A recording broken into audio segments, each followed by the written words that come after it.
Assalamualaikum, good morning, selamat pagi, topi kuning menarik hati. Hari ini kita akan bahas tentang saham Pizza. Ya, Pizza Hut, apa kaitannya dengan yang Pizza Hut di Amerika? Nah, sentimen negatif itu datang dari Amerika. Kenapa? Pizza Hut di Amerika mengajukan pilot. Nah, Pizza Hut yang di Amerika itu pemegang lisensinya adalah NBC Internasional. Nah, terwaralaba Pizza Hut milik Yap. Nah, mengajukan dokumen kebangkrutan atau kepailitan Chapter 11 di Amerika sana, di Amerika ya.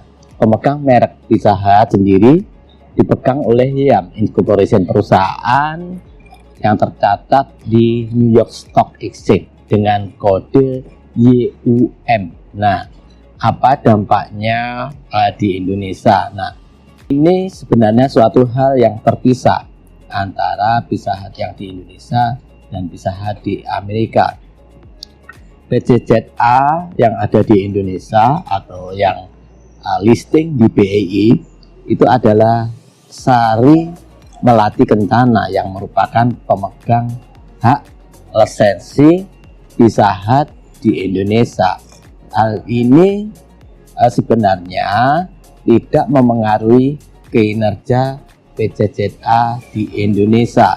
Nah, NBC International Corporation itu hanya salah satu penerima waralaba atau franchisee, jelas tidak terkait secara aliviasi ataupun hukum dengan Sari Melati Kencana.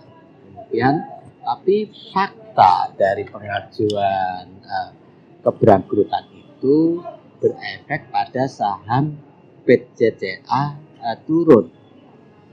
Kemudian yang berkembang di pasar, karena pelaku pasar di Indonesia ini kan macam-macam, ada yang mengkait-kaitkan baik itu ada penurunan lebih lanjut sampai hari Jumat itu ARB.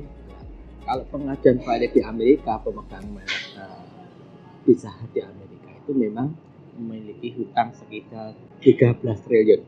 Itulah yang membuat sentimen negatif dari PCZA yang ada di Indonesia. Lalu bagaimana sikap kita sebagai trader atau pembisnis pasar modal? Nah, kita lihat dulu pizza itu harga nominal sahamnya berapa? Misalnya Rp100. Lalu waktu IPO pertama dulu harganya adalah 1.100. Nah, bagaimana sikap kita untuk memanfaatkan atau mengambil untung dari penurunan Pizza Hut ini? Kita cermati kapan kita mulai action untuk beli.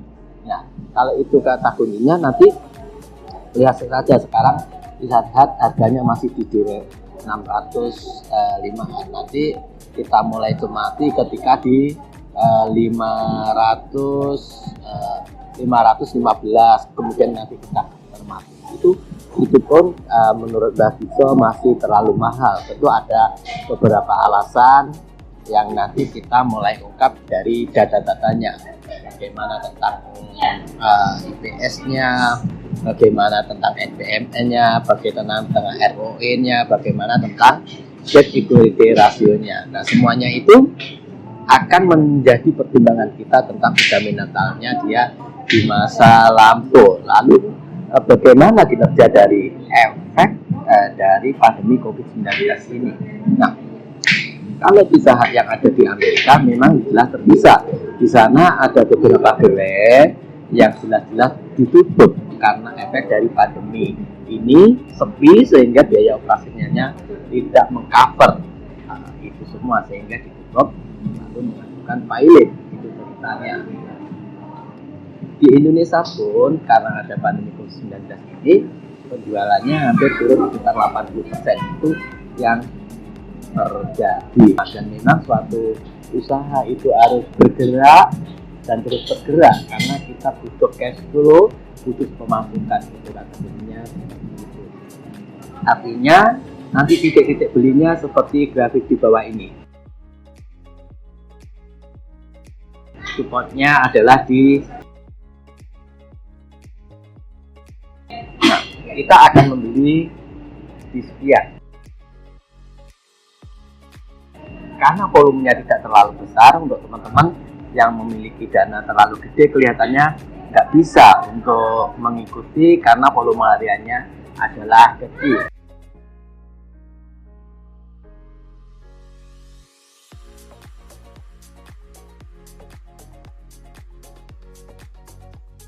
Nah, itulah. Kita akan membeli dan kemudian menjualnya karena kita ini sebagai pelaku bisnis saham itu tidak terlalu ribet dengan sentimen negatif yang ada di Amerika yang sebenarnya jelas-jelas secara hukum terpisah dengan yang ada di Indonesia. Nah, itulah sentimen negatif itulah ketika orang panic selling itu saat-saat kita mulai cermati dan tentu nanti ARB itu kan ARB yang keberapa kita akan masuk, maka titik-titiknya ada di sini. Nah, itu yang akan kita lakukan di bisnis ini karena bisnis saham adalah bisnis serta momentum. Bisnis bagaimana kita memanfaatkan probabilitas antara penurunan dan kenaikan saham dan kita keuntungan itu tidak dapat dari beli yang ada di bawah selisih dengan jualnya di atas. Nah, itu kita tidak terlalu panjang lebar sampai invest yang seperti investor yang kita bayangkan dapat dividennya, dapat tertentu, bukan itu. Kita hanya memanfaatkan celah-celah dari pantulan kenaikan harga sahamnya. Ya, terima kasih Pak Gojek. Nah, kalau ini adalah pizza dari delivery order lewat Pak Gojek. Nah, kalau yang inilah yang sebenarnya menggerogoti keuntungan daripada pizza. Nah, sebenarnya penjualannya itu naik sekitar 5%. Kuartal yang sama tahun 2019 itu sebesar 902 miliar. Nah, yang kuartal pertama tahun 2020 ini sekitar 955, jadi naiknya sekitar 5%. Tapi kenapa laba bersihnya tinggal 6 miliar yang semula 40 miliar, jadi turun sekitar 85%. Itu karena kalau dilihat jumlah karyawannya juga banyak dan itu biaya operasional yang tidak bisa dihindari. Jumlah karyawan dari sekitar 500 gerai atau lebih itu sekitar karyawannya sekitar 8.276. Kalau rata-rata UMR 4 juta aja itu satu bulan 33 miliar. Kalau satu kuartal artinya 33 miliar kali 3, artinya itu adalah sama dengan 100 miliar. Bisa dibayangkan itu. Dari situlah yang akhirnya memperbesar dari kos operasionalnya itu yang pertama. Yang kedua yang kurang disukai Mbak adalah apa? Dari operasional, kos operasional itu tinggi. Karena apa? Karena saat pandemi COVID-19 yang konsep restoran Pizza Hut adalah sebenarnya restoran keluarga. Nah, itu ketika bulan 1 sampai 4 ini mungkin sampai bulan 5 ketika new normal mulai dibuka lagi, itu benar-benar hampir tutup drastis. Nanti ketika new normal kapasitasnya tinggal 50% ketika new normal. Nah, ketika kondisi pandemi COVID-19 ini memang ada beberapa gerai yang tutup. Nah, yang penjualannya naik itu dari online dan take away saja, karena yang konsep restoran Pizza Hut adalah restoran keluarga. Dari yang diandalkan itu nggak membuahkan hasil.